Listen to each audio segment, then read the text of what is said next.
Muito bom dia, que alegria, né, começar esse dia hoje com tanta alegria assim, com tanta disposição. E eu quero te incentivar com uma palavra nessa manhã. O tema dela é Seja Grato, é isso mesmo. E ali a gente pode ler junto em Salmos, capítulo 92, versículo 1 e 2. Você que está aí com a sua Bíblia, se quiser pegar rapidinho, nós vamos ler juntos. Diz assim: Como é bom render graças ao Senhor e cantar louvores ao teu nome, ó Altíssimo. Anunciar de manhã o teu amor leal e de noite a tua fidelidade. Em outras palavras, como é bom o quê? Ser grato. A gente está aí, reta final de 2018, prestes a embarcar para 2019 e muitas vezes o nosso coração se apega nas situações que não foram legais no nosso ano. A gente pensa, não aconteceu isso, minha família está assim, ai, que situação difícil. Mas na palavra de Deus, Ele nos incentiva o quê? A ser grato. Independente do que você possa estar vivendo, da situação aí que passa no seu coração, seja grato. Nós temos vários benefícios em ser grato, em ter gratidão em nosso coração. Eu quero compartilhar um pouquinho com vocês desses benefícios. Primeiro, ela melhora a saúde física. Olha que interessante, um estudo publicado em 2015 pela Associação de Psicologia Americana mostrou que pacientes que demonstravam mais gratidão apresentam níveis menores de biomarcadores inflamatórios. Olha que interessante. Isso tem uma melhora na sua saúde. Às vezes você está enfrentando uma dificuldade até na sua saúde mesmo e pensa assim, não tem solução, essa dor não deixa de me perseguir. Mas eu te incentivo nessa manhã a ter um coração disposto e a ser grato. Por quê? Quando você vê muitas vezes os problemas de outras pessoas, você consegue enxergar que o seu é desse tamanho. Então você pode começar a ser grato, falando, não, eu estou enfrentando essa dificuldade, mas eu quero encher meu coração de alegria e de gratidão. Porque eu tenho um dos maiores presentes, que é a presença de Jesus no meu coração. E se você ainda não tem, eu te convido a abrir o seu coração e ter essa disposição e deixar Jesus entrar e fazer morada e transformar o seu interior. Outro motivo que traz um benefício maravilhoso em ser grato é a melhora o quê? Na saúde mental. Você já percebeu que a nossa geração é marcada por muitos problemas psicológicos, como depressão, como ansiedade, síndrome do pânico e por aí vai. Comece então, não sei se você enfrenta alguma dificuldade assim, ou pessoas ao seu redor, mas a gente conhece tantas situações que levam as pessoas a terem esses problemas psicológicos. Mas você pode lutar contra isso e uma forma uma forma para que você vai lutar contra isso é ser grato. Seja grato, tenha disposição no seu coração em agradecer a Deus pela sua vida, agradecer a Deus pela sua família. Às vezes você pode pensar assim, Letícia, mas eu não tenho nenhum motivo para agradecer. Claro que tem, só o fato de você estar aí assistindo, vivo, você pode contemplar a grandeza de Deus te sustentando a cada dia. O nosso fôlego de vida, quem dá é Ele.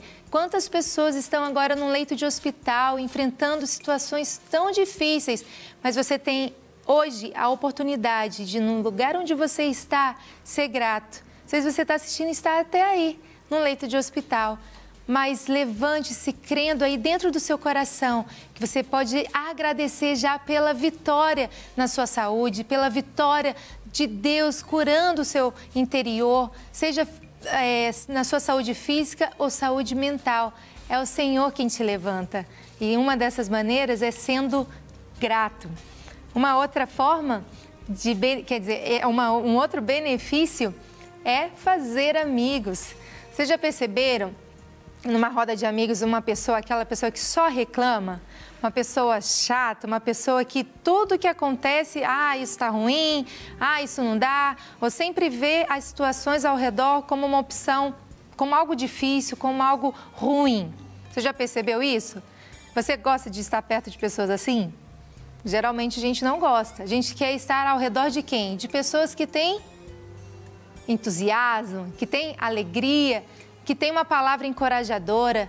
Então, seja essa pessoa, Seja essa pessoa que vai levantar outras pessoas com a sua alegria, com o seu bom ânimo. Não seja aquela pessoa reclamona, aquela pessoa rabugenta. Levante-se aí de uma maneira diferente, seja grato. Às vezes a pessoa vai te apresentar tantos problemas e tantas dificuldades, mas através da sua vida, através da sua disposição em ver um dia diferente, em vivenciar esse dia de forma nova e maravilhosa, sendo grato, isso vai fazer a diferença na vida de outras pessoas, tornando elas também pessoas gratas. Faça isso. Uma outra maneira também, ser grato, o que acontece? Te torna mais alegre. Por quê? Às vezes a gente só vê os nossos problemas, mas a partir do momento que a gente olha e vê que nós temos vida, que nós temos uma família, que nós temos alegria, independente das circunstâncias, isso nos torna mais felizes, nos torna pessoas mais alegres. Às vezes você fala, ô Letícia, mas você não conhece a minha vida é muito difícil. Mas eu tenho certeza, se você parar para pensar, você vai achar algo positivo aí que você já viveu e você pode concentrar aí na sua vida pensando sobre isso e mais. Nós temos um real motivo de alegria, que é Jesus no nosso coração.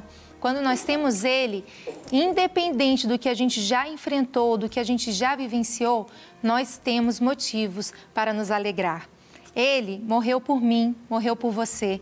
Se não fosse Jesus, o que seria de nós? Nós nem estaríamos hoje aqui. Mas Ele morreu e se entregou por nós. E por causa dele, nós temos uma nova vida, nós temos esperança. Então, nós temos muitos motivos para ser gratos ao Senhor. Temos motivos para sermos agradecidos e nos tornarmos essas pessoas mais alegres. A gratidão, ela também nos torna mais pacientes. Porque às vezes a gente reclama tanto, por quê? Porque as nossas situações parecem só desgastantes, a gente só olha e acha que está ruim, a gente só olha e fala, comigo não tem jeito, comigo não acontece. Mas quando você olha as situações, olha a sua própria vida e consegue enxergar gratidão nisso, mesmo aquilo que ainda não se realizou na sua vida que você tanto sonha, você se torna paciente, porque você sabe que Deus está no controle de toda e qualquer situação. E a gratidão também te faz ver além da sua própria circunstância. Você não fica mais focado nos problemas, você não fica mais focado nas dificuldades, mas você levanta cada manhã tendo que vigor no seu interior, vigor no seu coração, crendo que o dia vai melhorar, sendo grato por tudo que Deus já fez, sendo grato por tudo que Ele tem feito e sendo grato, crendo por tudo que Ele fará. Essa palavra que eu quero deixar aí no seu coração essa manhã. Seja grato, não foque nos problemas, não foque nas adversidades, não seja uma pessoa que só reclama, mas não, se levante de forma diferente, se levante agradecendo, encorajando pessoas, se levante sendo aquela pessoa agradável, que as pessoas têm vontade de estar com você e não o contrário. Amém? Você recebe essa palavra aí no seu coração nessa manhã? Mais uma vez eu declaro, Salmos 92 sobre a sua vida. Como é bom render graça, seja grato ao Senhor. E cante louvores ao nome dEle, o Altíssimo. Anuncie hoje de manhã o amor dEle e de noite a sua fidelidade. E nessa hora eu quero orar por você, para que você seja aí, você saia desse tempo aqui juntos de devocional comigo, orando, crendo no seu coração, com essa disposição. Não, Letícia, eu quero sim ser grato. Amém? Vamos orar? Senhor, em nome de Jesus, na Tua presença nós Te agradecemos, nós Te honramos e nós declaramos a Tua bondade e misericórdia nessa manhã. Assim como nós lemos juntos aqui a Tua palavra, declarando como é bom render graças ao Senhor. Queremos anunciar, Pai, a Tua fidelidade, queremos anunciar a Tua bondade dia após dia. E a Tua palavra nos incentiva a sermos gratos, é isso que nós queremos, é isso que nós desejamos. Eu te peço, Deus, injeta aí em cada coração essa força para ser grato, independente das adversidades. Que não sejamos mais pessoas que só veem as dificuldades e só reclamam, mas não, que nos levantemos com essa disposição de gratidão. Quando a gente agradece, nós não temos somente melhora para nós, mas para as pessoas que estão ao nosso redor. A gente começa a ser uma pessoa mais agradável, aquela pessoa que todos querem estar perto, porque onde chega faz a diferença. E isso só é possível quando nós entregamos, de fato, o nosso coração a Jesus. Porque é só por Ele, só com Ele, que mesmo nas dificuldades e nas adversidades, nós somos mais que vencedores.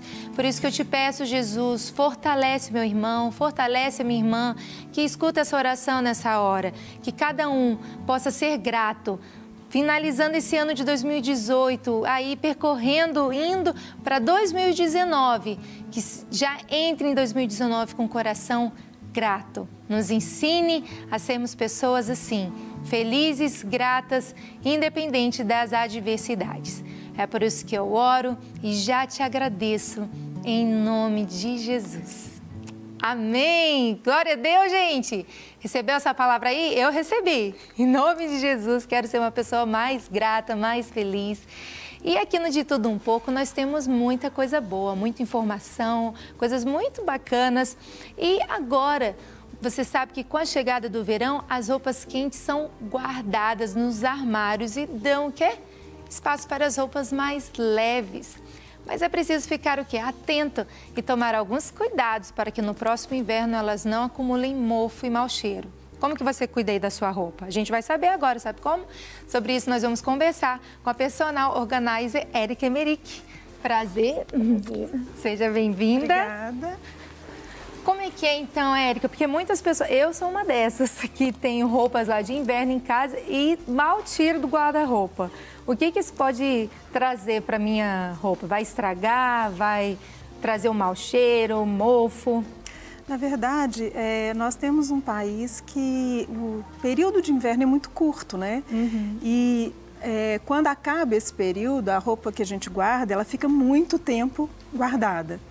E fora isso, o nosso verão também é muito úmido. Então, tudo isso pode favorecer o aparecimento de bolor, de mofo.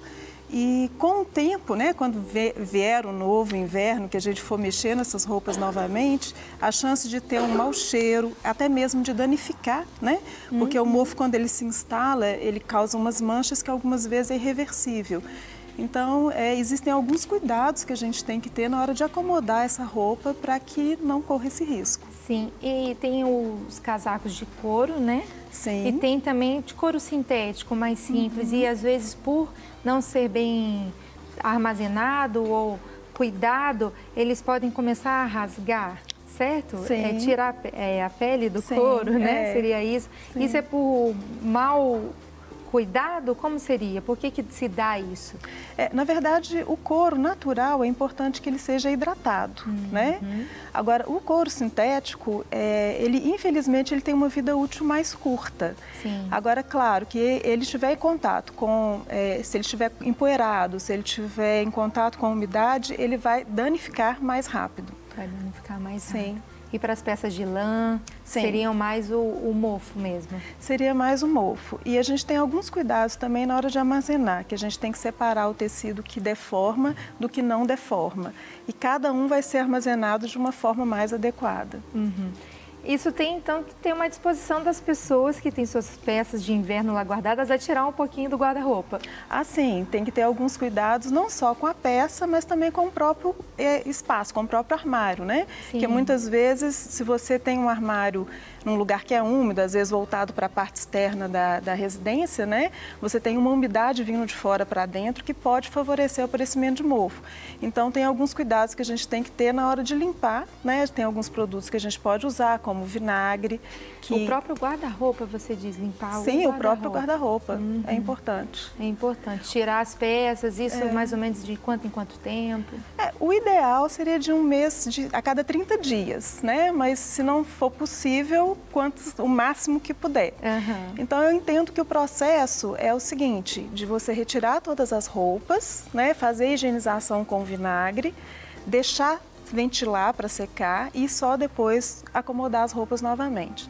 Isso é um processo anterior à organização da roupa mesmo. Ah, sim. Então, seria Um pano úmido com vinagre? Sim, você no passa guarda-roupa já é um cuidado. Sim, algumas pessoas usam uma solução de água com água sanitária. Sim. Mas, pessoalmente, para guarda-roupa eu não acho que é o ideal, porque a água sanitária, ela tem o cloro. Então, pode acontecer de estragar e danificar alguma roupa se tiver um contato, né, antes dela secar totalmente. Sim. E você trouxe algumas dicas aí de Sim, armazenamento claro. para o pessoal que está em casa conferir, saber como armazenar. Porque muitas vezes a gente não tem essa noção, né? Sim. E que bom estar aqui com você hoje para você nos ensinar. Vamos lá? Vamos lá. Olha aqui, tem muita coisa legal. E você vai mostrando pra gente, explicando o que você faz, o que é bacana da nossa organização. Bom, a primeira coisa é separar as roupas que deformam das roupas que não deformam. E claro, a gente tem que ver o espaço que a gente tem no armário, né? Muitas vezes a pessoa tem um closet maior, ela consegue deixar as roupas que são os casacos pendurados, outras não. Aí, quando não, a gente tem que colocar num recipiente e guardar num lugar tipo mais alto, né? Para liberar o espaço para as roupas de verão. Então, o primeiro cuidado que eu falo, né, quando a gente tem uma roupa, por exemplo, um casaco, que é um casaco mais pesado, e se ele for pendurado, da gente usar um cabide que ele tem uma estrutura, de ombreira, para que o casaco fique bem acomodado. Isso também para o casaco de couro, para que ele não deforme. E a gente tem esse padrão, né, que é um padrão que vem às vezes até da própria loja, né? E quem não sabe onde achar isso, é fácil? Sim, tem várias lojas de cabide, né? E aí a gente tem algumas opções, né? Porque algumas pessoas usam o cabide de veludo. Sim. E aí a gente tem no mercado uma ombreira que a gente encaixa no cabide para que ele possa sustentar a roupa. Sim. E tem também uma opção que eu acho muito bacana, que é a ombreira de TNT. Então, você coloca no cabide, ó, e fecha aqui o velcro, e com isso você consegue uma sustentação. Então, essa ombreira, ela vai se adequar a qualquer cabide que a pessoa já tenha. Sim. Uma pergunta, o que diferencia, né, eu estar com essa ombreira, no caso, esse suporte, para o casaco? Porque existem cabides que são somente assim, né? Sim, isso aqui, ele vai estruturar a roupa. Então, ele vai proteger a roupa para ela não deformar, não marcar, né? Não ter a marca. E uma outra coisa que é interessante, que é uma roupa de inverno, ela fica muito tempo guardada no armário, é a gente proteger da poeira.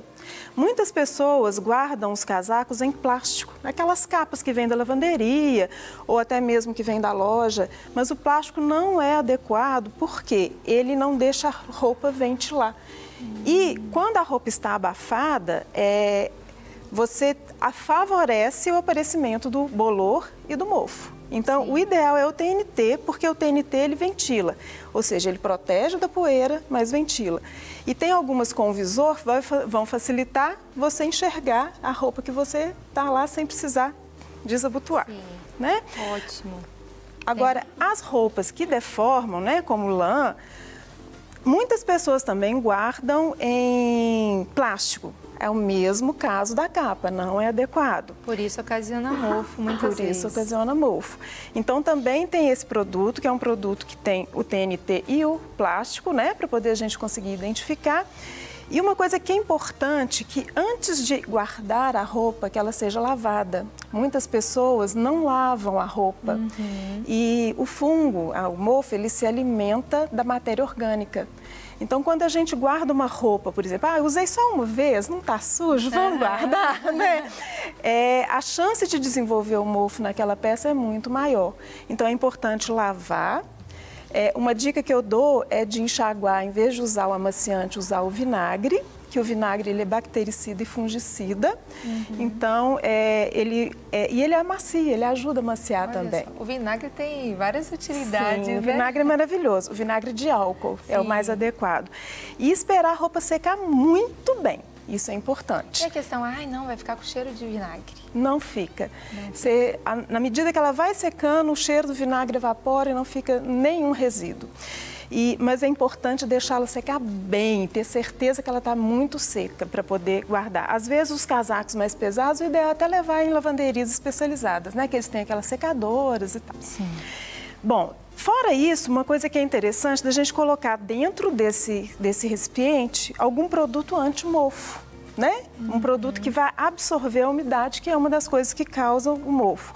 Então, a gente tem um saquinho que é de sílica, né? Que ele é interessante, que ele tem um ganchinho que você pode tanto pendurar no varão, mostrar quanto... ali na câmera para o pessoal de casa aqui, ó, acompanhar, ó. Isso. Ou até mesmo colocar dentro da roupa, em contato com a roupa, que ela não vai danificar. A gente encontra muito no supermercado esse produto, né? Que ele, aqui ó, como eu trouxe um que já está usado, olha, ele, à medida que ele vai absorvendo a umidade, ele vira água.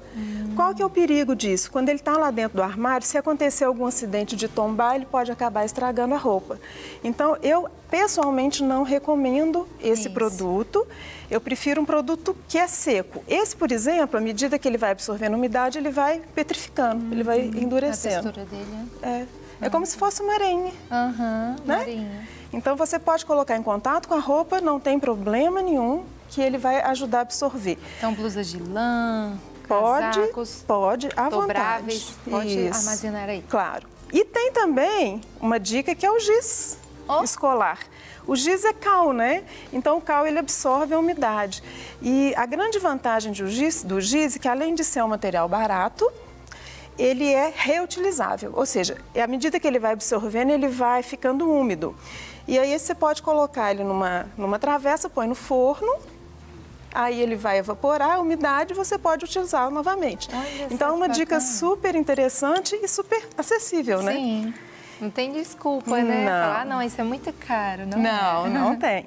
E uma outra dica também é fazer uns sachêzinhos de cravo e canela.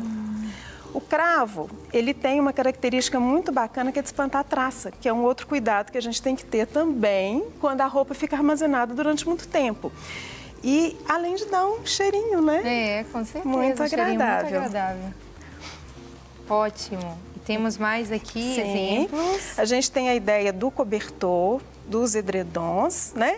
Existe a possibilidade também de guardar nesses packs de TNT e tem esses sacos que são a vácuo, né? Que a gente pode colocar, sugar o ar com o aspirador e a roupa vai ficar sem oxigênio aqui dentro.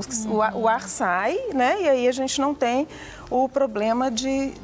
Então, nesses tipos aqui não tem problema nenhum armazenar? Esse não. Esse é o único plástico que ele é viável para armazenar a roupa. A gente tem que ter cuidado com alguns tipos de tecido. Por quê? Como ele vai apertar, compactar muito a roupa, a fibra pode quebrar de alguns tecidos. Então, por exemplo, o que pode? Algodão, linho pode, alguns sintéticos pode, seda não pode, viscose não pode. Então, o que a gente tem que ter o cuidado? De, na hora de colocar, ver lá na etiquetinha se, por exemplo, aquele tecido pode ir na secadora. Que geralmente os que não podem ir na secadora não podem vir aqui dentro. Sim. Tá? E essas peças mais delicadas, então? Sim. Mas a gente tem muitos edredons, por exemplo, que às vezes ele tem um tecido que, se ele amassar, ele vai marcar, né? Vai ficar marcado permanentemente. E um cuidado que a gente tem que ter também com relação ao edredom, que aqueles que são mais fofinhos, quando você tira da embalagem, existe uma chance muito grande dele perder o volume, tá? Mas ele é muito bacana, essa ideia, para quem tem pouco espaço, porque você diminui até 75% o volume. Né? Olha, então, que às legal. vezes, ótimo. Às vezes a pessoa não tem tanto espaço no armário, então é uma solução muito interessante. Né? Ótimo. E aqui eu trouxe uma dica, que são aquelas roupas do inverno mais rigoroso, né? Às vezes a pessoa tem casacos mais pesados, às vezes para uma viagem, né, num lugar mais frio, com o inverno mais rigoroso. Eu sempre sugiro fazer um kit inverno. Porque quando ela vai viajar para esses lugares, ela já pega, né, esse kit. Ideia, isso aí. Então, aqui dentro você pode colocar Gente, tá tão bonitinho, arrumado, assim, deu até gosto de ver. Ó, você tem roupas térmicas, luvas, gorro, uns cachecóis mais grossos que a gente não usa, mesmo no inverno, que é muito difícil de usar, tá vendo? Ó? Sim. Então, é protetor. Você é bem para aquela assim, vou viajar, vou para uma região bem fria, tá ali, né? Isso, já tá ali, você pega e traz, né? E esses aí também... Sempre usando um produto para absorver a umidade. Ok?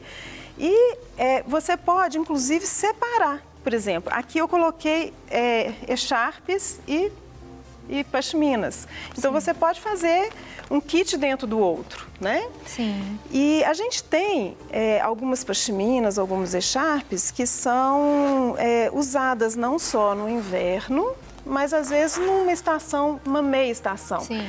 Então, essas que são mais fininhas, né, é interessante da gente deixar organizado no próprio armário, para que esfriou um pouquinho, você possa pegar.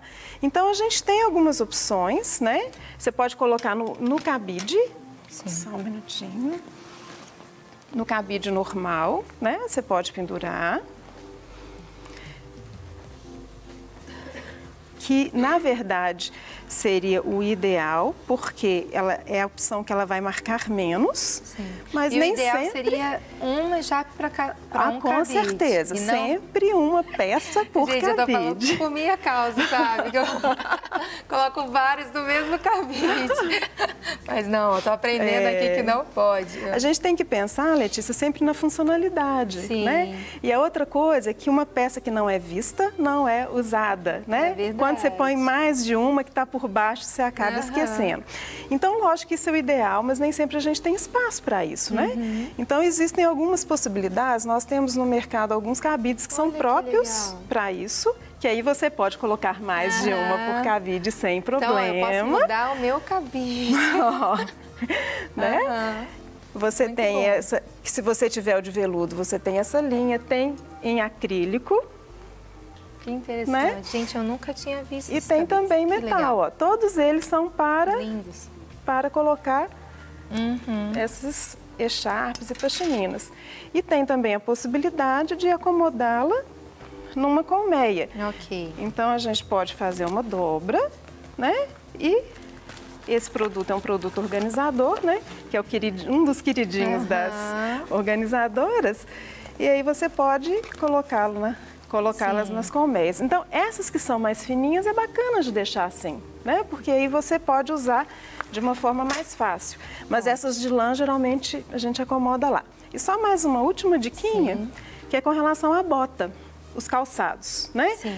A bota é importante também dela estar limpa. E a gente pode usar uma solução de água com sabão de coco para poder limpá-la. É importante de hidratar. Sim. É o mesmo caso do casaco de couro, que a gente é interessante passar um óleo, pode ser até aquele óleo de bebê. Você passa um pouquinho, Óleo mineral. um óleo mineral, passa na bota para que ela possa hidratar. E o que é importante é nunca guardar a bota dobrada, porque o couro marca. Então, todas as peças de couro, elas têm que ficar esticadas. Então, nós temos, para isso, né, a gente pode colocar a bota em pezinha lá, a gente pode, para isso, colocar um produto organizador que a gente encontra no mercado. Sim. Ou, então, usar o espaguete. Mas tudo tem solução. Isso aqui é uma solução super interessante que a gente encontra em supermercado, barato. Verdade. Você corta com uma faca de pão e aí ela consegue ficar em pezinha. Muito bom, Então, Érica. dessa forma, a gente minimiza o risco do mofo aparecer. Saímos daqui, ó, gente, totalmente equipados de informação agora para saber como armazenar as nossas peças de forma correta. Muito obrigada, viu? Eu que agradeço. Bem-vinda. Obrigada. Pessoal, nós vamos para um breve intervalo e logo mais estamos de volta, porque no Estuda um Pouco tem muita coisa boa, tem música, vai vir muita coisa legal ainda, então não fique de fora, não saia daí, logo a gente volta. Estamos de volta, meu povo querido, com o nosso De Tudo Um Pouco, depois daquela aula de organização aqui. Então você já não tem desculpa para no inverno que vem você tirar aquelas roupas, aquelas blusas lá, tudo cheio de pó, de poeira, cheio de ácaro e todo com aquele cheiro de naftalina. Não tem mais desculpa, não é verdade? Então, de tudo um pouco, você aqui aprende de com força. E pessoal, você sabia que a compulsão no consumo que afeta tanto pessoas, né, tanto homens e afeta tantas mulheres, tanta gente, pode gerar um estresse? Então, por trás de todo comprador compulsivo, não existe apenas os problemas emocionais e de baixa autoestima, mas também a falta de um planejamento.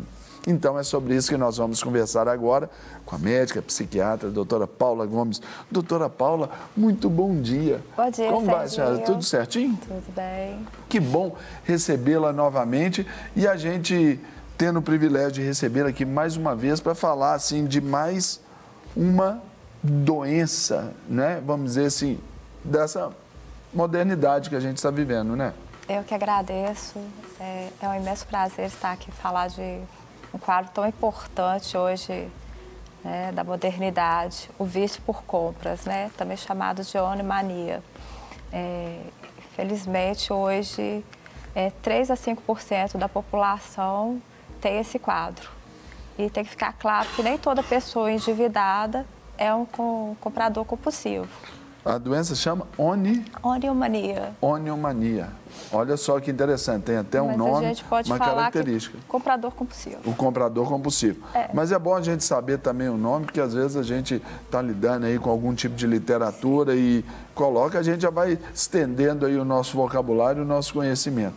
Agora, doutora, essa oniomania aí, ela gerada, quais são os fatores que desencadeiam esse tipo de compulsão, esse tipo de sofrimento?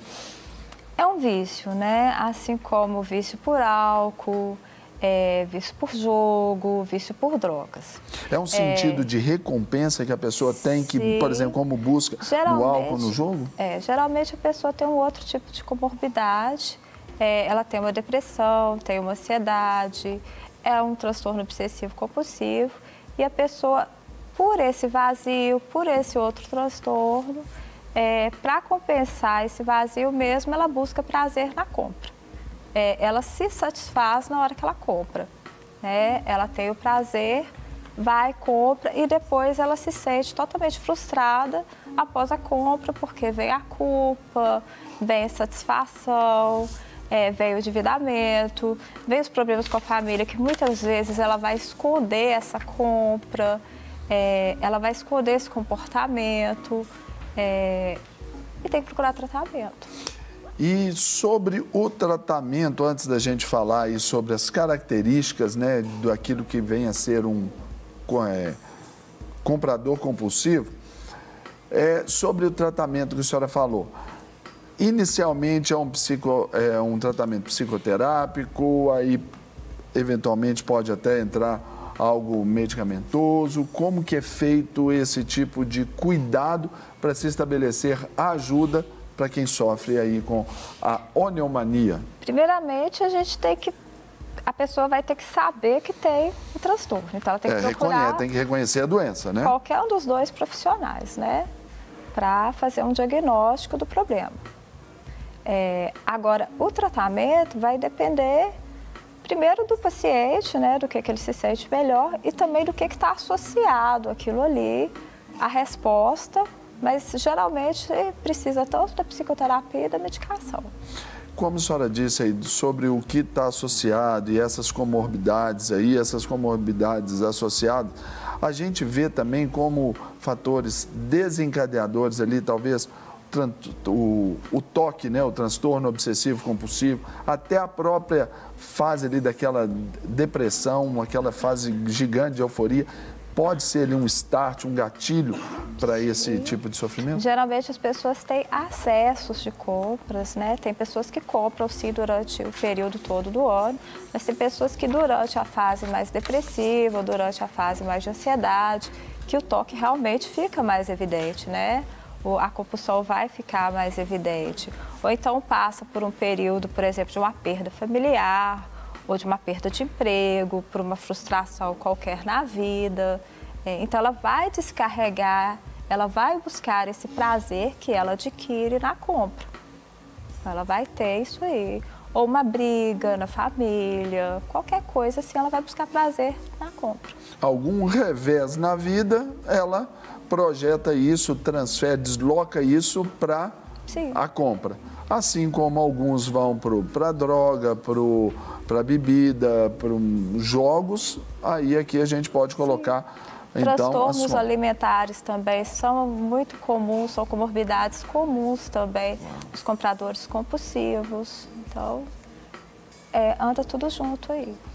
Agora, vamos então falar sobre algumas características, doutora, e eu gostaria que a senhora nos explicasse ali, ampliasse um pouquinho mais o nosso campo de visão aqui, quando a gente coloca assim, preocupação excessiva pela compra em relação ao consumo.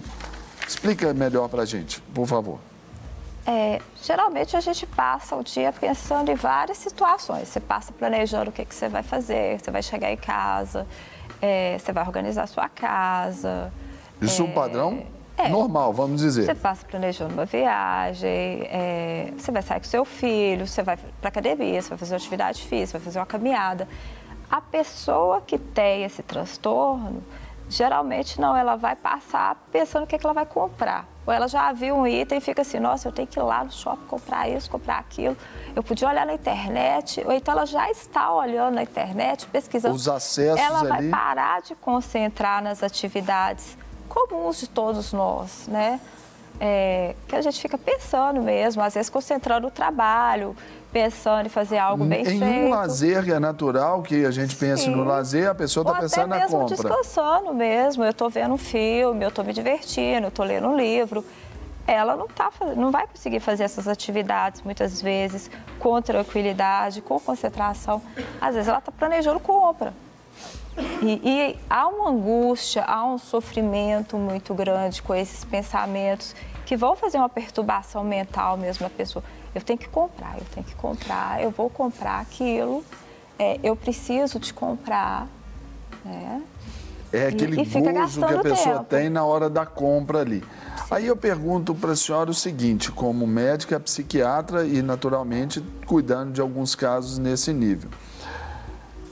Esse tempo de crise que nós estamos vivendo, os cartões de crédito aí já todos sendo ali estourados, o crédito restrito, existe ou pode haver um desdobramento para esse tipo de perfil comportamental que até desencadeia ali até uma ação, por exemplo, de um roubo, a pessoa, ela começa a ter esse tipo de problema também, doutor? Pode sim, mas geralmente as pessoas vão pedir dinheiro emprestado, às vezes elas vão omitir para a família que elas têm uma necessidade, às vezes, eu preciso comprar um remédio, mas não é bem o remédio, eu tive algo roubado, mas não foi bem isso, é porque ela endividou com outra coisa. E aí, às vezes, a família empresta para pagar aquela dívida, né? Que às vezes a família fica sabendo que ele está endividado do cartão. Mas aí ele pega e fala assim, deixa eu te pagar aquela dívida, pega e já compra outra coisa. Ele tem realmente, assim, é como se fosse uma falta de crítica mesmo, porque o impulso é muito grande pela compra. Não tem o limite, né? Ali o sistema límbico dela, nesse aspecto, falha, né? Que é de dar o limite. Ela não tem realmente, ela não vai fazer esse planejamento igual nós fazemos assim, gente, eu estou devendo, por exemplo, R$100. Me emprestaram 100, então eu vou lá e vou pagar. Não, eu estou com 100 aqui, nossa, então eu vou lá e vou comprar. Deixa o 100 lá, vai rendendo o cartão, depois, eu vejo o que eu faço. Muito bom, porque uma vez eu já lidei com uma situação agora. Assim, sabe? De uma moça que ela teve essa situação, o marido deixava ela na loja, enquanto ele saía para resolver algumas coisas, ela pegava um táxi, ia para um shopping, já ligando para as vendedoras de determinadas lojas, separa aí para mim. Ela nem experimentava, já pegava as coisas, colocava, levava em casa. para o marido não dar problema, peraí, mas o guarda-roupa só... Ela trocava as coisas. Então, ela dava muita roupa para os outros, com etiqueta ainda, para poder ter essa troca, né? Não fazer o volume no guarda-roupa. Às vezes, a compra não é pelo objeto em si, igual às vezes quem não tem o transtorno fica desejando, nossa, eu quero comprar aquela blusa, vai ficar bonita em mim, a gente se imagina vestido. O prazer de comprar a blusa, de vestir, né? de ter aquilo ali. Não é de comprar, é de ir lá adquirir, comprar. Não importa o que você vai fazer com aquilo, não. É a compra. É a ação, né? Agora, outra coisa que é importante aí, caracteriza o comprador compulsivo, está aí na sua tela, que é a perda da noção do tempo e de quando se está fazendo compras. A estrutura, até, vamos dizer assim, logística, comercial, de marketing, de shoppings e tudo, ele já naturalmente provoca isso, né? Você não tem janelas para você ficar vendo assim, se está cedo ou tarde, e ali tudo. Então, você vai ficando, aquele ambiente gostosinho e tudo.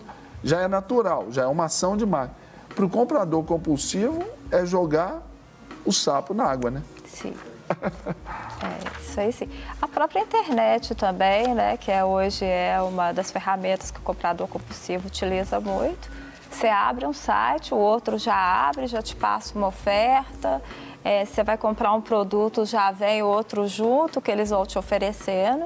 Isso para o comprador compulsivo é um perigo, porque ele vai comprando tudo. Uma vez eu li uma matéria, doutora, que quando você abre, por exemplo, a internet ali, você vai navegar nas suas redes sociais, aquilo que é gostoso, prazeroso, você vai navegar num site ali de entretenimento que você gosta. Nesse caso, a gente aplica até uns sites aí de compra. A liberação da serotonina da dopamina, né? Da dopamina é uma questão assim de 2, 3 minutos para estar já tendo essa liberação. É por aí? Neste caso, o comprador compulsivo, quando ele compra, é mais, né?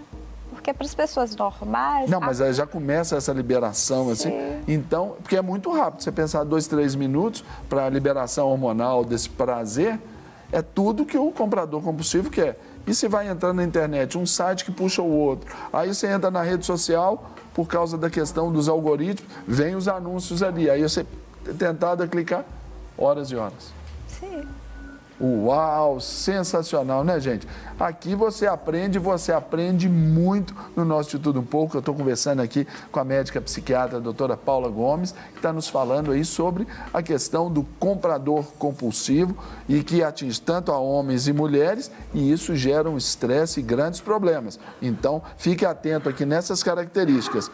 Já falamos também, mas só para frisar para o pessoal de casa, é que o consumo ele é feito para gerar o alívio de emoções ruins, normalmente, né? Ou até boas também. Eu estou feliz, vou comemorar, vou lá e compro. Tem esse lado também, não é, doutora Paula? Se ele estiver mais estressado, sim. O estresse vai gerar angústia e vai gerar ansiedade, e aí ele vai comprar para aliviar essa angústia, essa ansiedade. E aí ele vai buscar a compra. E depois vem a frustração. É igual viciado, ele vai beber para E essa frustração, ela também, assim como o prazer vem rápido, a frustração também vem rápido. Porque não espera, talvez, nem a fatura chegar. Talvez já no dia seguinte que vem aquela ressaca moral. Provavelmente a pessoa já está levando a compra para casa, passou aquele período de euforia que ele já pegou o objeto, já vem a frustração, já vem a culpa. Para que eu comprei? Para que eu peguei isso aqui? Mas aí, por uma questão até de perfil desse comprador compulsivo, normalmente, então, ele prefere estar sozinho para evitar as repreensões. Sim. É uma característica. É uma característica de fazer compra sozinho. Se ele fala assim, estou arrependido, ele já deu ali a faca e o queijo para alguém entrar e... Geralmente ele esconde esse comportamento, né, que é inclusive um dificultador para ele ter ajuda. Geralmente ele esconde da família, geralmente ele vai comprar sozinho. As pessoas não sabem disso. E às vezes até para o médico mesmo, se a gente não pergunta a esses pacientes, muitas vezes eles nos procuram pela depressão, pela ansiedade. E se a gente não pergunta se ele tem esse tipo de atitude, muitas vezes eles não nos falam. A gente só consegue saber se a gente perguntar. E nesse caso, por exemplo, então procurou lá um médico psiquiatra, foi procurar um psicólogo e etc. E esse comprador compulsivo falou dos seus momentos de tristeza, de baixa autoestima, seu momento de estresse, mas não citou isso aí. Como a senhora disse, não perguntar e não fala. Isso compromete também um relacionamento, porque o tratamento, porque mantém ali aquela porta aberta e você varrendo a casa, não vai ter poeira que chega. A ideia, a analogia seria mais ou menos essa, doutor? Sim, até porque o comprador compulsivo, a própria compra, né, ele vai continuar na compulsão. Geralmente, para se tratar, a gente tem que estabelecer esse perfil, né, da doença como um todo. E se ele continua comprando compulsivamente, a compra em si vai gerando ansiedade, porque ele vai gerando o endividamento da pessoa. Essa coisa de ter que esconder do outro esse comportamento vai gerando ansiedade. E geralmente a gente tem que encaminhar essa pessoa para uma psicoterapia ou mesmo abordar isso aí, fazer um planejamento com ela. Vamos evitar a compra, vamos procurar outras formas de prazer.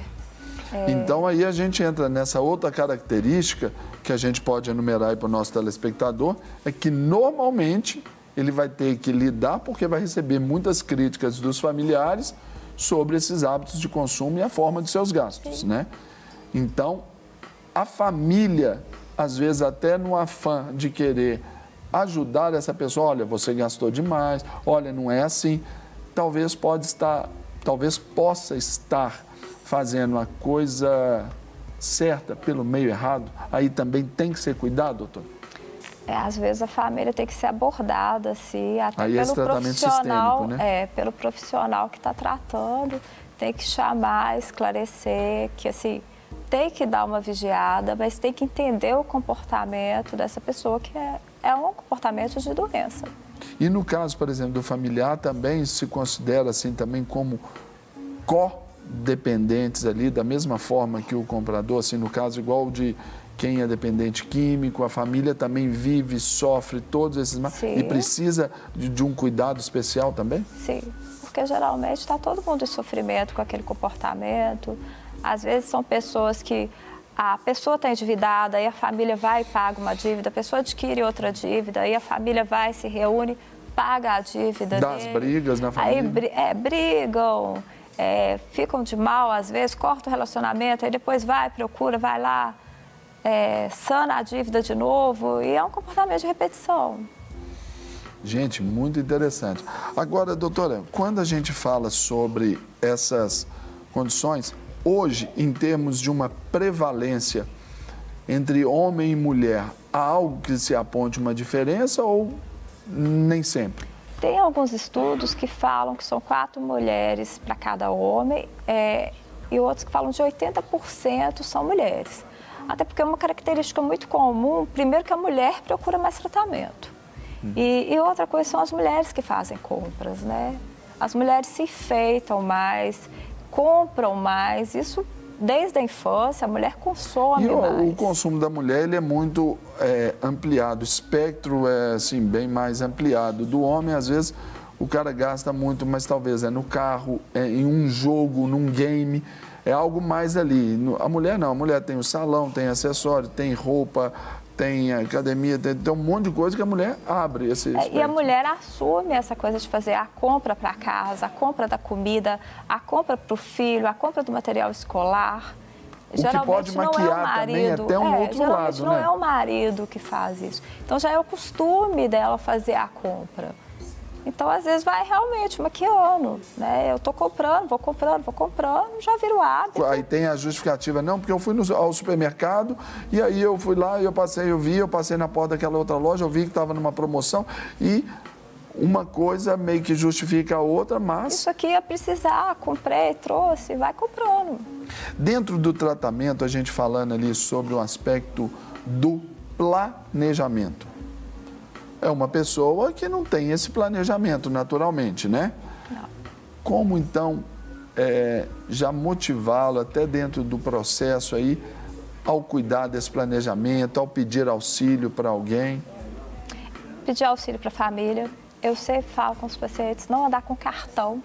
Anda com o dinheiro certo do dia, né? Anda com o dinheiro da passagem, anda com o dinheiro táxi, do transporte, com o dinheiro da alimentação, que você sabe que você vai gastar aquilo ali para alimentar. Se não vai gastar dinheiro no dia, não anda com o dinheiro. Evitar esses passeios para o shopping, para ambiente de compra.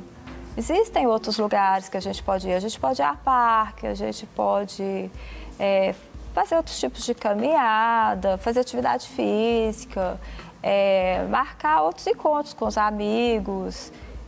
Algo que não incentive tanto a compra. Ler livros. Evitar televisão, internet, né? Porque esses dias até a gente, no feriado aí agora, estávamos assistindo a televisão e lá com a minha filha num canal infantil, impressionante as propagandas. E como que o apelo é tão grande e isso já motivando ali esse consumismo na própria criança, não é? Sim. Eu consumo, logo existo. Boa. A criança hoje está muito assim, a criança quer consumir o tempo inteiro. E são muitos brinquedos diferentes e ela já está vindo com essa característica de comprar. É até uma atenção que eu acho que nós pais temos que ter exatamente para isso. Mostrar essa criança, levar por quê? Por que você tem que ter isso? Você já não tem? Você está usando? Porque realmente a gente anda comprando, assim, compra todo dia, compra sem motivo, porque antes a gente comprava para comemorar o aniversário, para o Natal. Hoje a gente anda adquirindo coisas assim. Por que a gente está comprando? Nós criamos necessidades desnecessárias, né? Eu não sei nem se é necessidade, a gente está levando para casa. Não, mas a gente cria necessidade, mas não é necessidade, né? E outra coisa, quando a gente fala sobre essa questão, tem também, doutor, aquele aspecto, por exemplo, até de um padrão familiar, vamos dizer assim, é o pai, a mãe, o limite, aquele padrão, isso já protege tanto na formação ali emocional, de caráter da criança? Sim, isso aí com certeza. Essa formação, porque vai ensinar que a pessoa não precisa daquilo ali para ter prazer. Né? Quando a gente vai fazendo isso com a criança, a gente está incentivando prazer porque eu comprei esse objeto, então leva para casa. Mas como ela não sabe nem para que ela comprou aquilo, vamos para o shopping, vamos comprar de novo. Então ela começa a ter prazer com a compra, então eu estou treinando esse comportamento de comprador compulsivo. Então é muito perigoso virar um adulto comprador compulsivo.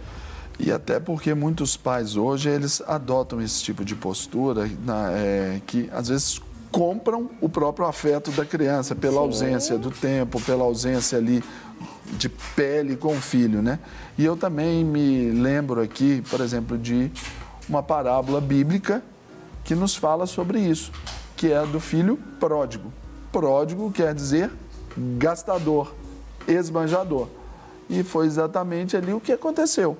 Um filho era pão duro, avarento, não queria nem gastar ali um boizinho ali para fazer um churrasquinho com os amigos, e o outro pegou e torrou o dinheiro todo, né? Mostra esses dois lados e a figura ali até de um pai, né? Então é importante, até porque eu aprendi uma vez sobre essa máxima que diz assim: dá-me um bom pai e eu te darei um filho rico. É mais ou menos por aí, não é, doutor? Com certeza, acho que a educação aí é primordial, né? Ensinar esses valores, o que vale a pena realmente. Porque educar é cuidar da emoção. Sim.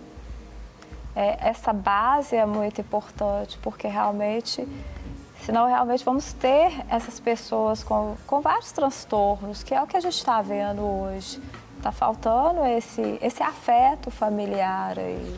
Acho que não só entre os pais, entre a família como um todo. Como um todo, já não se... Que é o que a gente tinha antes. Acho que era mais protetor. E hoje as crianças não estão se relacionavam. E a gente estava tão acostumado, por exemplo, eu tomo por base alguns padrões culturais que a sociedade, de uma certa forma, vai mudando, vai perdendo, enfim, vai substituindo. Por exemplo, antigamente, alguma coisa que era do irmão mais velho passava para o irmão mais novo e passava para o outro mais novinho. Sim. Agora não, com a diminuição do número de filhos, sempre tem que comprar algo novo. Já é uma característica que endossa um pouco desse padrão, desse perfil que hoje a gente vê aí da nossa sociedade. A gente tinha irmãos, todo mundo sentava, brigava, esperneava, tal, mas relacionava. Hoje, o menino já fica trancado, fechado. Então, cria-se também mecanismo para essa recompensa, né? Sim, com certeza. Gente, nós nos relacionamos. Sensacional esse bate-papo aqui agora que eu tive com a doutora Paula Gomes, médica, psiquiatra, e veio nos falar aí sobre esse comprador compulsivo. Se identificou em algumas dessas situações? Saiba que isso é uma doença, é um sofrimento. Você não precisa passar por isso e você também nem sempre vai conseguir sair sozinho disso. Então, peça ajuda a um familiar, procure um profissional, um médico, procure um psicólogo, porque com certeza isso vai te ajudar bastante. Falei errado, doutora? Não, certíssimo. Doutora, muito obrigado, viu? Eu que agradeço. Mais uma vez, uma grande honra. Deus abençoe mais. Amém. Feliz, próspero e abençoado ano de 2019 para a senhora. Se Deus também. quiser, para todos nós, menos compras compulsivas, né? Mais ajuizadas, mais razão nas compras. Né? Precisamos de outros tipos de felicidade em 2019. Sensacional. Gente, depois aqui deste bate-papo aqui denso, interessante, nós vamos agora para conhecer aí mais um talento gospel no nosso quadro, Uma Chance na TV.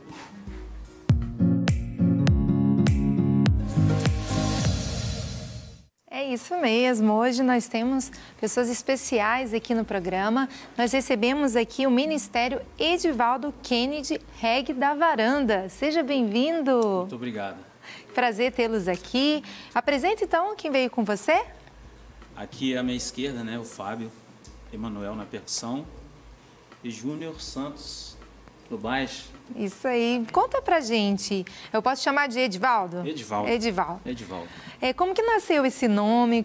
Qual é a proposta da sua banda, da sua equipe? O que você tem aí de Deus no seu coração? O que ele gerou dentro de você? Deus, ele gerou no meu coração desde 2002, né, praticamente. Uma vontade muito assim de levar o evangelho, né, levar a mensagem às pessoas através da arte, que é a música, né? Antes de eu me converter, eu já tocava em bares às vezes. Só que, lógico, a gente levava uma falsa alegria para as pessoas, né? E hoje, a partir de 2002 aí, convertido, o Senhor colocou esse fogo no nosso coração de ganhar vidas, né? Inclusive, essas bênçãos aqui são frutos, né? Que bênção, glória a Deus. E como que nasceu esse nome? Reg da Varanda. O Reg da Varanda nasceu da seguinte forma. É uma música de trabalho nossa também, né? E eu estava pensando, de uma certa forma, fazer algo poético, né? Relacionado ao ministério. Por causa da pegada do reggae. Aí a gente colocou esse nome, né? Ministério Edivaldo Kennedy, Reg da Varanda. Que legal. E você já tem alguma música gravada ou pretende gravar alguma música? Nós temos um projeto para o ano de 2019, que é um projeto chamado Junto, né, e Misturado, que é um projeto voltado assim para uma música mais envolvente, dançante, que no caso seria o arrocha, o reggae e a swingueira, né? A gente quer levar um estilo de música bem diferente assim, para a gente colocar essa galera para cima aí. Que legal. Então, tem sonhos, projetos e, se Deus quiser, né, o Senhor vai abençoar, abrir as portas, vocês vão em frente. Com certeza. Eu tive o privilégio aí de também estar na Expo Cristã em São Paulo. Que legal. Um dos maiores eventos da América Latina.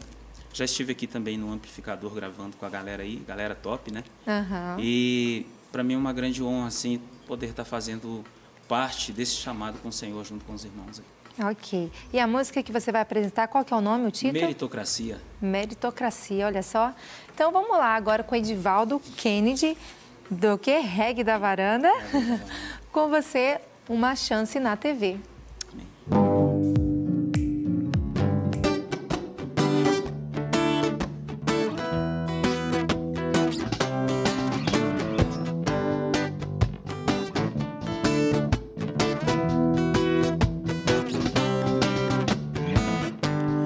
meritocracia traz o homem para teu próprio ego e para se conhecer. Quer conhecer o homem? Então faça um patamar e ponha ele no poder. A meritocracia traz o homem para seu próprio ego e para se conhecer. Quer conhecer o homem? Então faça um patamar e ponha ele no poder. Quando não lhe restar um lugar para onde você possa ir, o melhor lugar é ir à oração. Então eu deixei de ser escravo para ser profeta. Deixei de ser escravo para ser profeta. Eu deixei de ser escravo para ser profeta. A meritocracia traz o homem para seu próprio ego e para se conhecer. Quer conhecer o homem? Então faça um patamar e ponha ele no poder. E para fazer a poesia eu precisei vencer a ética. Para fazer a poesia eu precisei vencer a ética. Quando não lhe restar um lugar para onde você possa ir, o melhor lugar é ir à oração. Então eu deixei de ser escravo para ser profeta. Deixei de ser escravo para ser profeta. Conheci um professor que gostava tanto de ensinar.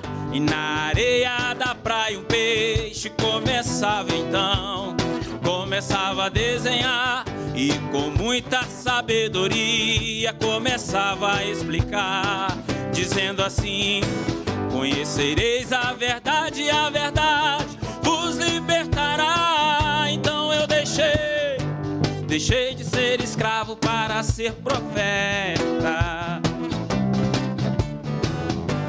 Deixei de ser escravo para ser profeta.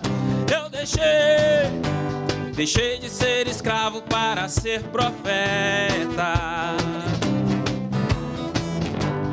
Oi, oi, oi, oi, oi.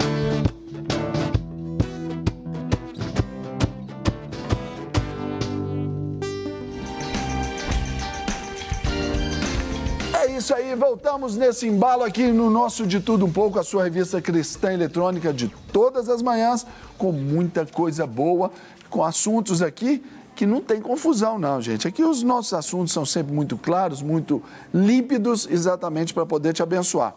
E olha só o que nós vamos falar. Atenção, homens do meu Brasil. Atenção, dados da Organização Mundial da Saúde mostram que a calvície atinge a metade dos homens até 50 anos. A genética é a principal vilã. Mas quais são esses outros fatores? Então, é sobre isso que vamos conversar agora com a médica dermatologista, a doutora Marcela Matos, que está aqui. Doutora Marcela, muito bom dia. Como vai? Tudo bem? Tudo ótimo. Que honra tê-la aqui conosco mais uma vez. Seja bem-vinda. Obrigada pelo convite.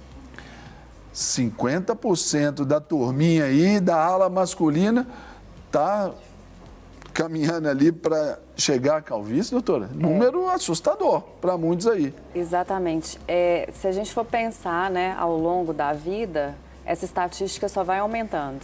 Então, aos 60 anos, 60%, aos 70 anos, 70%, aos 90 anos, 90%. Uau. Então, tem essa progressão com a idade. É um processo genético, né, mas que a gente observa também uma parte, né, de perda degenerativa, né, ou seja, os anos vão gerando também a perda capilar. E dentro dessa progressão aí, a gente vê que é a naturalidade ou, já entrando fora ali um pouquinho da questão genética, ou os hábitos já estão acentuando essa projeção. Com certeza, né? Se pensarmos mundo moderno, estresse, alimentação muito artificial, então a gente tem um conteúdo hoje nutricional até meio duvidoso, alimentos amadurecidos à força, conteúdo, né, o índice glicêmico dos alimentos também bem aumentado, tudo isso tem contribuído. Má qualidade do sono, né, pessoal mexendo na internet, telefone até de madrugada, tudo isso tem sido também atribuído a esse quadro de perda capilar. Porque é natural, por exemplo, num quadro de estresse ali, de grande ansiedade, acentua ali a perda dos cabelos, dos fios, Sim, né? A gente tem, né, o cortisol, que é produzido pela suprarrenal em condições de estresse, né? Então, isso também cronicamente, né, o cortisol cronicamente aumentado, ele gera também uma queda crônica ao longo da vida. Falando também alguns remédios, a gente, né, tem envelhecido mais, existem medicações que podem também contribuir para a perda capilar, alguns antidepressivos, inclusive. A população está sendo mais medicada, né, para os problemas emocionais, né? Então, isso também tem sido um fator. Contribui diretamente para essa perda aí dos fios aí. O que seria normal, principalmente para um homem, sobre essa questão da perda dos fios ali, considerando até o fator genético? A gente tem uma troca, né, fisiológica de fios ao longo, né, da vida, então é como se fosse cíclico. Mais ou menos diariamente a gente tem uma perda de 10% de fios, o que para quem tem um volume acentuado pode chegar a 100, 200, para quem tem pouco cabelo até uns 50 seria considerado normal. Então aquela, né, que a gente escuta, aquela lenda, perder até 100 fios por dia é normal, isso é relativo. Então, a gente vai ter uma perda diária que é considerada normal. Mas a gente sabe quando está acentuado. Então, você olha no banho, lava o cabelo, aí tira mais cabelos, olha no travesseiro. Isso, né, ao longo, né, de uma semana, você vai vendo, poxa, está aumentando, aumentando, e não observa uma redução. Vale a pena a gente, né, orientar o pessoal que escuta, né, que ouve, que vê a gente, para procurar uma assistência médica. Então, um quadro, né, porque, por exemplo, uma semana de estresse, a gente pode ter um pouco mais de queda, sim. Mas aí observa ao longo de semanas, meses... Mas é uma questão pontual. Uma questão pontual, isso. Mas ao longo de semanas, meses, vale a pena fazer uma pesquisa, né? Foi necessário, dentro da dermatologia, a criação dessa área que é a tricologia, que é uma área que visa um atendimento mais detalhado, portanto, uma resposta terapêutica também melhor, então a gente tem tido melhores resultados. Antes tinha essa coisa, né, não tem jeito, calvície não tem jeito, é genético, mas quanta coisa é genética? E né? que pode ser tratado e Diabetes é genético, hipertensão é genético, então eu brinco que genético é ficar em casa e esperar a genética chegar realmente. Então tem muita coisa. Bater a porta e chegou, pronto. Agora, dentro desse contexto, o quanto que é genético e o quanto que incide nos outros fatores? Se eu for pensar assim, em termos de procura, né, hoje, a imensa maioria, ou seja, 2/3 da procura no consultório é genética. 2/3, mas aí, genética. Porque talvez assim, vamos pensar assim ampliar essa procura. Aquele que está procurando, que 2/3, né, vamos dizer assim, eles já estão vendo o pai e aí não querem ficar igual o pai, viram o irmão. Tem alguma coisa que os estimula o pai, então eu preciso fazer. Isso. Quando é genético, doutora, o que há de ser feito, o que existe de tratamento e se isso é reversível ou pelo menos, vamos dizer assim, contornável? Eu não sei se é essa a palavra. O mais importante é identificar no exame, então a consulta, claro, como qualquer consulta, tem a conversa e tudo, e tem o exame. Então, o exame, hoje a gente tem um aparelho digital que permite, né, uma imagem extremamente fiel do que é a realidade do couro cabeludo. É aquilo que passa assim na gente, assim, que vai mostrando assim na TV, lá fica, parece que o fio é dessa aumenta até de 120 vezes, então praticamente substitui uma biópsia em muitos casos. A gente consegue identificar, tem fio. O fio, ele tem, né, uma viabilidade, uma vitalidade que eu consigo recuperar. Porque o que acontece? Até uma coisa, um dado importante. é a gente diferenciar queda, que é isso que eu falei, caiu no chuveiro, caiu no travesseiro, do afinamento, que é a miniaturização, que é genética. Então, existe um exame que a gente consegue identificar. Existe exame genético também, né? Então, faz no laboratório, mas são exames mais caros. Então, esses outros a gente pode obter com um resultado bem fidedigno, assim, bem até preciso. Para aqueles casos, assim, né? Um adolescente que ainda não sabe se tem um quadro definido, existe esse tipo de exame, mas ainda é bem dispendioso, não está acessível a todo mundo. Mas o exame digital, ao menor início do processo, né, de afinamento, ou seja, do processo genético, a gente já identifica. Então, tem critérios de imagens, ou seja, exames, né, que a gente faz olhando na hora de dar o diagnóstico para o paciente, que é o quê? Quando ele tem mais do que 14, 20% dos fios numa imagem miniaturizados, ou seja, uns fios fininhos, eu consigo identificar se é um processo genético. Então, casos muito sutis, até casos muito avançados, com exame digital, isso é possível identificar. Então, a questão genética, a gente identifica na hora, né, através desse exame, e depois exames de sangue, tudo, para a gente, né, interpretar, para ver se tem mais algum fator gerando queda, se o processo genético tem também alguma forma, né, de envolvimento hormonal, isso pode acontecer também. Principalmente homens, eles podem ter um nível do hormônio de hidrotestosterona aumentado, o que gera um quadro mais grave de afinamento. Então, através de todos esses dados, eu consigo o diagnóstico e, dessa forma, uma terapêutica mais eficaz, mais direcionada. Por isso, sim, melhora, tá? Aí, então, a grosso modo, não é porque você tem uma genética que te conduza ao caminho da calvície que você necessariamente vai ficar careca e tem que ficar careca. Não é isso. Isso. Pode ter um tratamento e um cuidado para poder ali você, para aquele homem especialmente, manter ali manter e melhorar. Manter, né? E melhorar. Se ele tem folículo. No caso de fechamento folicular definitivo, aí sim seriam, né, as cirurgias, os transplantes que você pega de uma área doadora. Geralmente a área que é acometida pela calvície, tanto feminina quanto masculina, é essa área do topo da cabeça, que é a área considerada, né, hormonal. Ou seja, os fios eles sofrem maior interferência do hormônio, portanto entram nesse processo de afinamento, de miniaturização. Esses fios da nuca não. Então, normalmente, esses fios são retirados daqui e colocados aqui. Como os fios aqui são normais, mesmo passando para a área que tem o fio acometido, como ele é normal, não acontece o processo de afinamento. Ah, muito bom. Esse tratamento chama intradermoterapia capilar, é isso? A gente pode ter o tratamento oral, né? E o tratamento que eu faço, né? O oral é quando vem aqueles medicamentos ali, até a base de hormônio, algumas coisas assim também? A gente tem evitado. Tá? Faço exames de sangue, vejo o perfil hormonal, se tem necessidade realmente desses medicamentos. O que acontece? Claro, como qualquer medicamento mal empregado, é efeito colateral.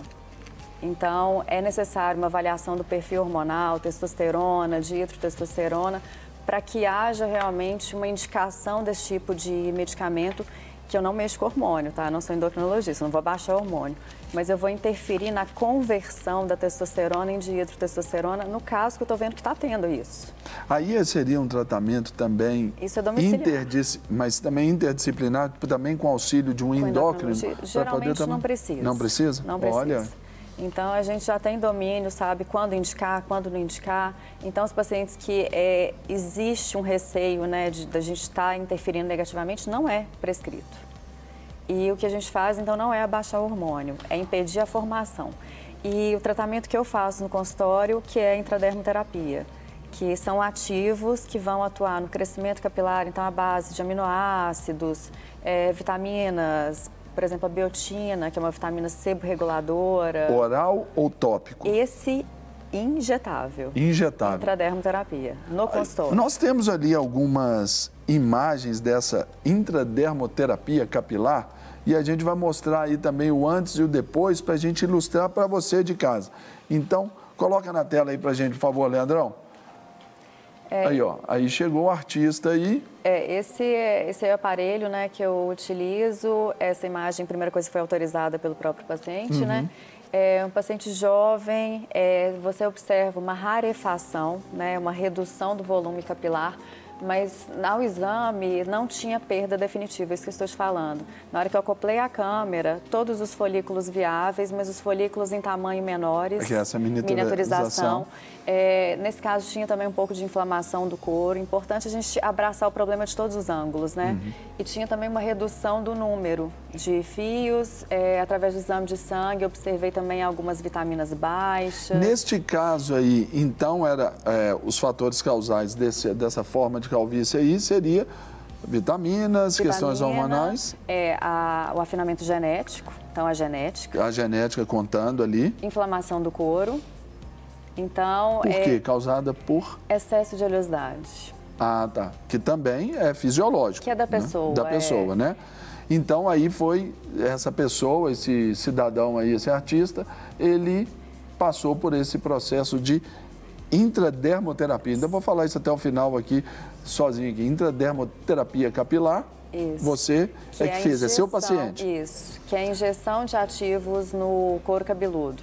No caso desse paciente, como ele tem, né, os hormônios masculinos aumentados, tem a dihidrotestosterona aumentada, eu injetei um ativo, né, através de seringas, isso então é injetável, no couro cabeludo.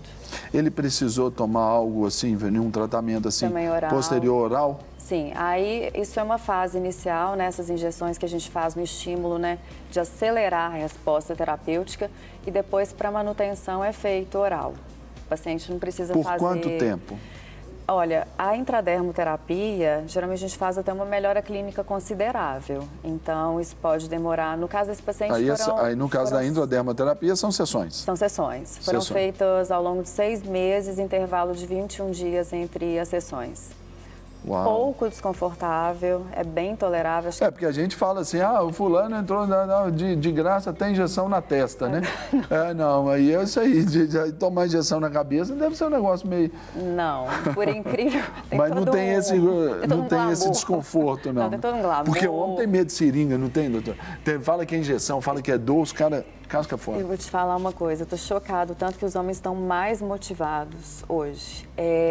Eles estão mais preocupados com a aparência estética, então isso fica muito pequeno diante do benefício. E descobre também que não é aquilo que nós falamos no início, né, do nosso bate-papo, que é aquela questão de, a genética, eu sento e espero. Não, já descobre também, a informação ajuda até para ter essa questão de procurar, né? Isso. Aí nós temos agora a foto do depois. Olha só a cabeça do artista, gente. Isso aí já dá até para fazer um moicano aí, uns dread, uns troços assim. Não dá, doutor? Tô brincando. Mas olha só, considerável ali essa... É uma resolução, né? A microscopia hoje, se eu observo... Ali nós estamos falando daquele período de 6 meses? Ele está com 7 meses de tratamento nessa Uau. foto. Melhora 100% da miniaturização, então o normal até 14% de fios finos, 10% de fios finos é o que ele tinha nessa imagem microscópica. Então normalizou o quadro, melhorou tanto o diâmetro dos fios, melhorou o número de fios e outra coisa também, né, o cuidado que ele tem, ele é muito disciplinado, o uso de shampoos para redução da oleosidade, tudo isso foi fator assim, primordial para a gente chegar no resultado final. Essa manutenção... não sei se é a palavra também mais apropriada, ela vem ali pelo shampoo específico, tanto, né, para o cabelo, para o fio, como para o... Coisas simples, ninguém dá conta de fazer coisas, né, que demandam muito tempo, muito desgaste físico, emocional, você ficar assim, tem que fazer isso, tem que fazer aquilo, durante muitos anos. Ali, então... agora, ele precisa voltar, porque a genética continua existindo, vai estar lá.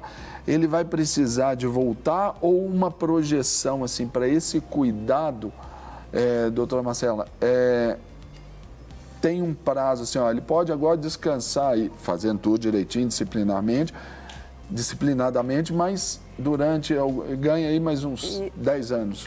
Inicialmente a gente faz manutenção de 6 em 6 meses, depois de ano em ano, o paciente ele pega uma disciplina e incorpora. É igual eu falo assim, liga no automático, né? Igual a escova de dente. Você pensa para escovar dente? Não, já sabe. Liga no automático, coloca em lugares estrategicamente fáceis.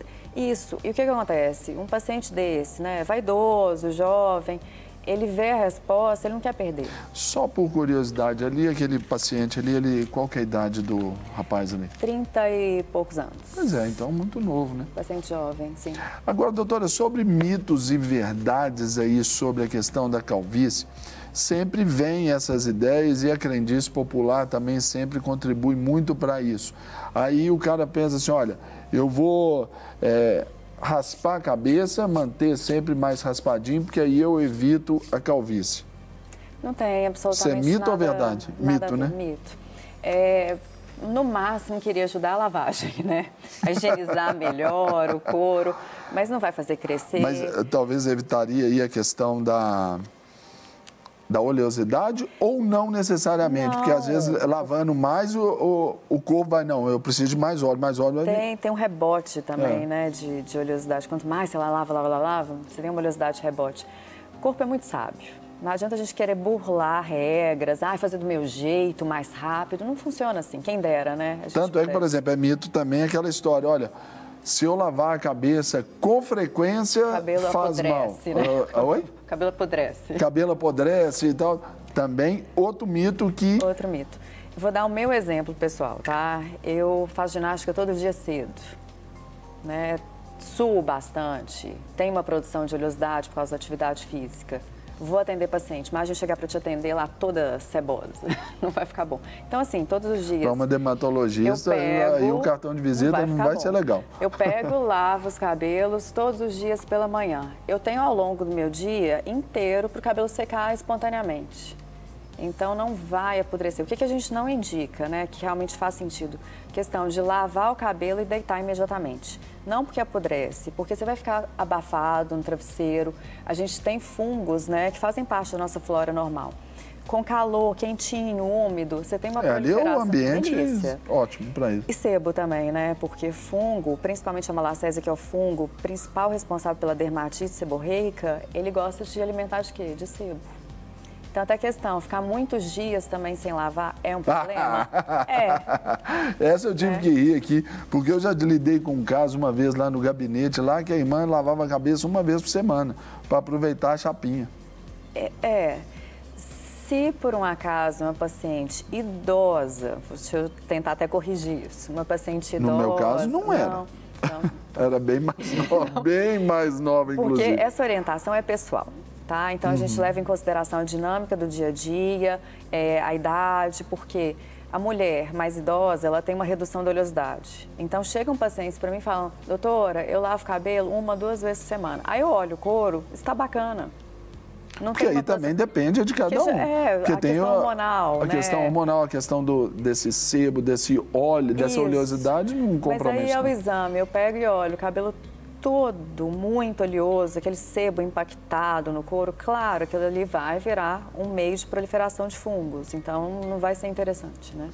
Por exemplo, no caso aí, chegou em casa à noite e aí vai tomar um banho, porque, por exemplo, o banho já tem aquela condição, né, de você tomou um banho pela manhã, usou o sabonete, aí depois o outro não precisa usar o sabonete. É assim que vocês orientam, né? Dependendo ali, para não, ressecar, tirar muito a pele.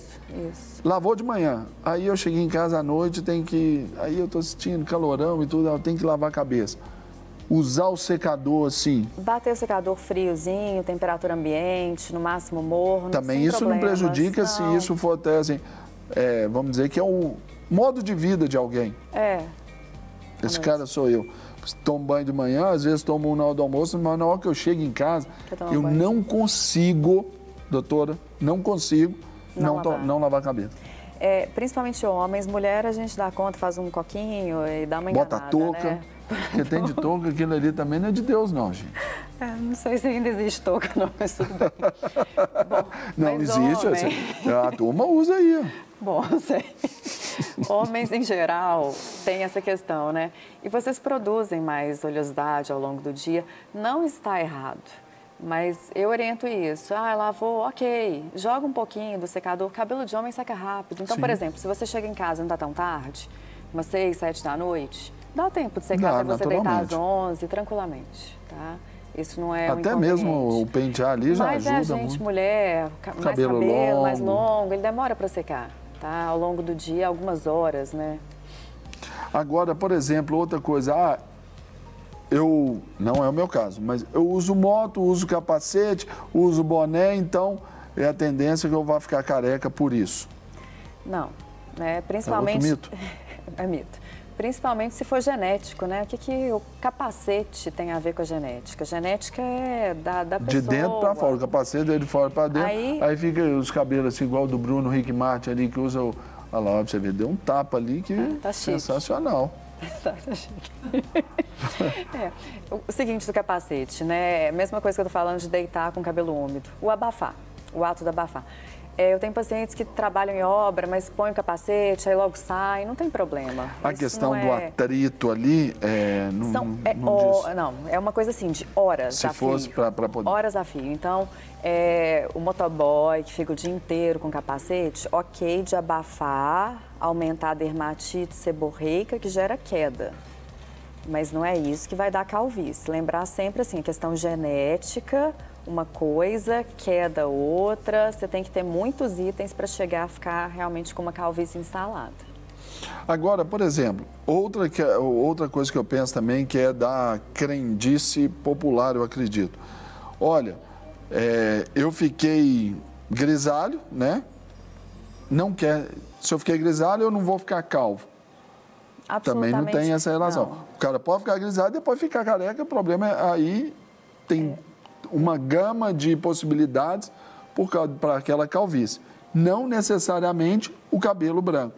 Porque às vezes o cabelo branco, o cara tem um montão de cabelo e nunca vai ficar Isso, careca. São coisas distintas, né? A produção de melanina dentro do fio é uma coisa, o afinamento é outra, a queda outra. A gente não pode confundir, são itens realmente completamente distintos. Claro que os itens que geram cabelo branco, estresse, privação de sono, tudo isso vai gerar queda também, né? Mas são coisas distintas do ponto de vista de etiopatogenia. Uma coisa é melanina, outra coisa é queda capilar. E lembrando sempre que também a alimentação, né, doutora Marcela, faz toda a diferença, né? Gente, não adianta também, assim, você vai no consultório, quer fazer a intradermoterapia, cuidar, mas no dia a dia não tem bons hábitos alimentares, o sono não está, né, de acordo. Então, eu sempre, a primeira consulta é 1 hora de consulta, eu explico sobre bem-estar, qualidade de vida, porque o cabelo realmente ele é um fruto de um tanto de erros que a gente vai cometendo um a um. Então, assim, se a gente vai somando problemas, isso serve para o cabelo, para a pele, acne, para problemas cardiovasculares. Então, assim, claro, como função, né, de médico e tudo, eu acho que a gente sentar com o paciente, entender que ele tem que fazer toda, né, uma melhora global na vida dele, é claro, aí tudo vai fluir melhor no cabelo também. E até porque as coisas não podem ser vistas por esse prisma assim, tão simplista ali assim, ó. É só isso, eu só trabalho aquilo e acabou. Não, é o corpo todo que responde, ele interage em todo o tempo. Né? Uma coisa que eu falo, a gente é uma grande máquina, né? E as pecinhas todas muito bem encaixadas. Se você começa a ter uma fora, outra fora, realmente você vai ter consequências, né, que são assustadoras. Gente, atenção, homens do meu Brasil, aqui na câmera 1. Pessoal, aí, ó, não é porque o seu pai ficou careca, seu tio, seu avô ficou careca, que você vai ter que ficar.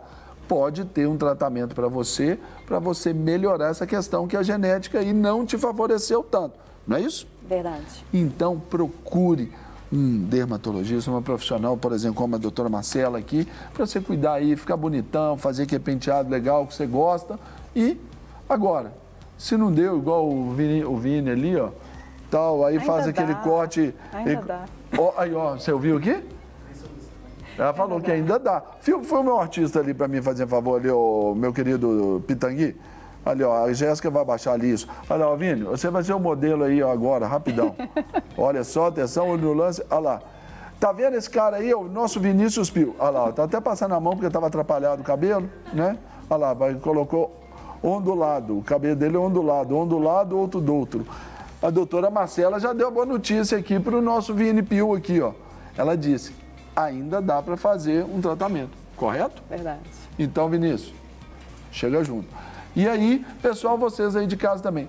A senhora, aí o marido tá ficando carequinho e tal, não tá gostando? Dos carecas que ela gosta mais, nem sempre, não é, doutor? O consultório tá cheio, viu? Pois é, tá cheio, então, porque a mulherio não tá aprovando.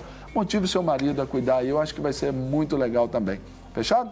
Doutora Marcela, que grande honra, viu? Obrigada. Obrigado pelo carinho, atender ao nosso convite mais uma vez e volte sempre à casa sua, um 2019 de muita bênção. Obrigada a todos e feliz 2019. Obrigado. Vou pedir a sua licença aqui, vou me juntar à amiga Letícia Brandão ali. Pode ficar à vontade e nós vamos aqui conversar. Letícia. Tô rindo aqui. Por quê? Não tem como. Você zoando.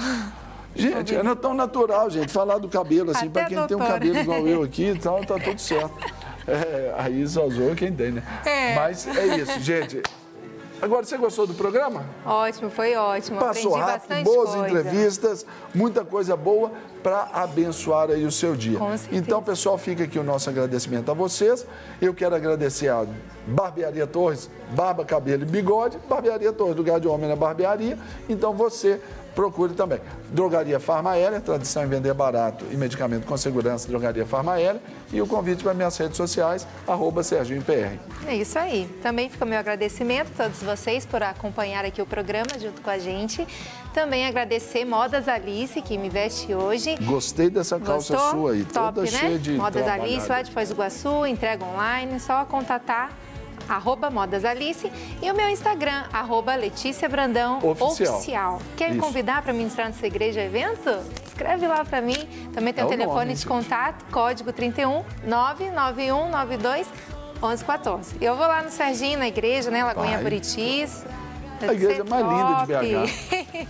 É isso aí, pessoal. Nos despedimos de vocês, lembrando que amanhã 9h30? 9h30, fechado? tamo junto. 9h30 da manhã, um de tudo Deus um pouco, quiser. especialmente preparado, desenhado, projetado para atender aí as suas necessidades. Sejam abençoados, continuem na nossa Amém. Rede Super e beijo para todos. Beijo. Deus abençoe. Deus abençoe. Até amanhã. Até. Não quer ficar um segundo por fora da nossa programação? Agora você pode nos acompanhar através das plataformas digitais. Não perca tempo. Acesse, curta e siga-nos. Fique por dentro de tudo o que acontece por aqui. Rede Super, inspirando você.